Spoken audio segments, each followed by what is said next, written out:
I actually was planning to make this video for quite a while, but well, I was way too lazy to actually record and edit a video to express a point that I thought was obvious to anyone who honestly thought about it for more than a few minutes. But it did crop up again and again to my endless amazement. Also, I am aware that I'm far from the only person to bring this up on YouTube or otherwise, but I will try to summarize it as best as I can, and maybe, just maybe, I will bring something of my own into this. But at this point I have to actually explain what the hell I'm talking about. Here's our old friend, a witness of the Holy Spirit carrier, William Lane Craig. Ought implies can. A person is not morally responsible for an action which he is unable to avoid. For example, if somebody shoves you into another person, you're not responsible for bumping into him. You had no choice. But Sam Harris believes that all of our actions are causally determined and that there is no free will. Dr. Harris rejects not only libertarian accounts of free will, but also compatibilistic accounts of freedom. But if there is no free will, then no one is morally responsible for anything.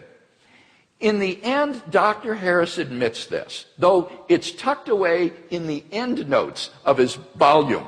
Moral responsibility, he says, and I quote, is a social construct, not an objective reality. I quote, in neuroscientific terms, no person is more or less responsible than any other for the actions they perform. His thoroughgoing determinism spells the end of any hope or possibility of objective moral duties because on his worldview, we have no control over what we do. Thus, on Dr. Harris's view, there is no source of objective moral duties because there is no moral lawgiver, and no possibility of objective moral duty because there is no free will. Therefore, on his view, despite his protestations to the contrary, right and wrong do not really exist. So to summarize, if there is no free will, nobody can be morally responsible for any crimes they commit. This does raise up a question. What in the world a moral responsibility even is? Does that mean they should feel bad? Well, I'm going to assume that this leads to the next point, that if nobody can be morally responsible, we can't hold anyone responsible for their actions, i.e. we can't do anything about people doing crimes. If it already seems that one does not really follow logically from another, then you're already catching on to this fallacy. But I just have to assume that this is what Craig means, otherwise his argument is entirely pointless, since it doesn't provide any real-world consequences. So if we do assume that this is what he's talking about, let's try to break it up. First off, let's imagine that we have a construct with an obvious lack of free will. A robot. Not a sci-fi robot with artificial intelligence, just a regular old factory robot, or something like that. Something that already exists and obviously operates on somewhat complex but still obviously predetermined programming. Now, let's imagine that one day this robot suddenly did something that resulted in harming someone, say a factory worker. Now, let's think of all the options that we can apply to this situation. First, we can basically do nothing. And by do nothing, I mean do nothing to the robot. This makes sense when the robot was not the main cause of the incident. For instance, if an earthquake forced the robot to fall down on the factory worker, it's not like anything has to be done to the robot, since it wasn't the reason for the harm that came to the victim, the earthquake was. At best, a foundation should be improved. I will also put purely mechanical malfunctions in this category as well, since they don't have anything to do with the robot's programming either. This would mean robot's temporary removal, fixing and reinstalling back into the factory. Second, we can reprogram the robot. This one is pretty straightforward. If it did something it wasn't supposed to do, we can try to fix this by fixing the logic that led to this, since the existing logic in its programming was clearly wrong. Third, we can try and check if the inputs that should have stopped the robot from harming the worker were faulty or insufficient. Say, It should have recognized the walker by movement, but the motion sensors weren't calibrated correctly, or maybe we could install a new input to prevent such events in the future. Fourth, if options 2 and 3 are unavailable right now for one reason or another, we can remove the robot from the factory until possibly such options do become available. In the meantime, if possible, we might want to install it somewhere else, somewhere where it can still do this job without hurting anyone.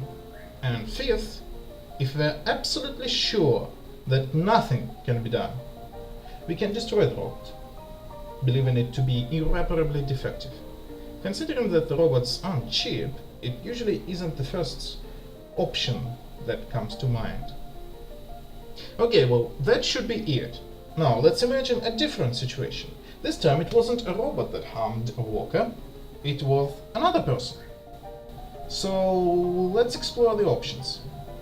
So, we can do nothing if, going by the correct example, someone shoved a hypothetical criminal into the victim, or if the problem was purely mechanical, i.e. caused by an illness or a trauma. It would mean removing the person from at least this high-risk environment, or society in general, depending on the seriousness of the issue, treating and releasing him or her back. We can try to re-educate the person, if he or she for some reason believed it was okay to harm others. We could try to change his or her mind in various ways, from asking nicely, to intimidation, to describing the joys of crime-free life, to taking the person's possessions away as a form of negative input. If that doesn't seem appropriate and the person seemed to be too big of a danger to others, we could remove him or her from the society until we believe enough time passed for him or her to stop behaving in such ways, and, while we're at it, we may want to use him or her for various things that can't harm others, but might be of help. And, lastly, if we believe there is nothing that can be done and the risk is just too great, we can execute the criminal. This pretty much covers most of the ways people actually do get punished in modern societies for their crimes and misdeeds.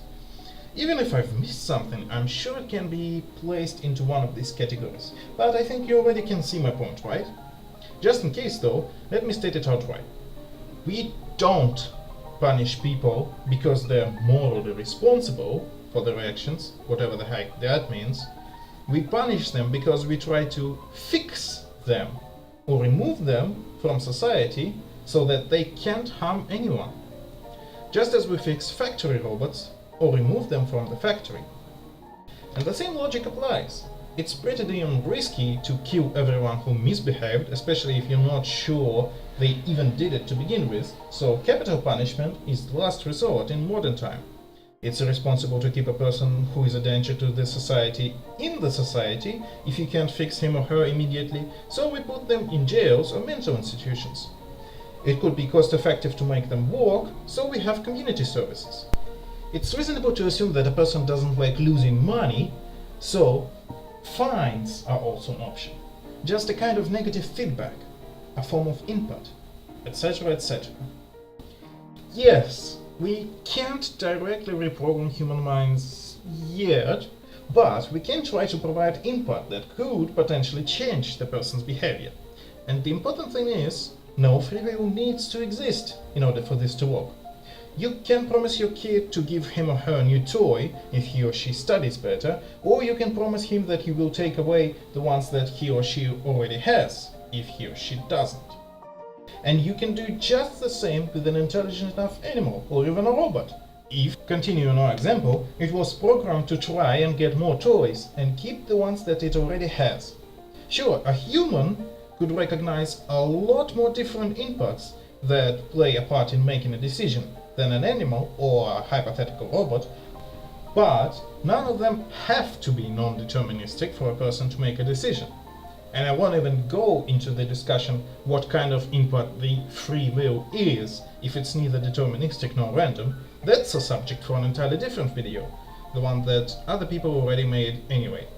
So in conclusion, having no free will would result in the exact same society we have today, for the exact same reasons. So trying to assume the existence of free will does look suspiciously like creating entities needlessly. Occam would like to have a word about that.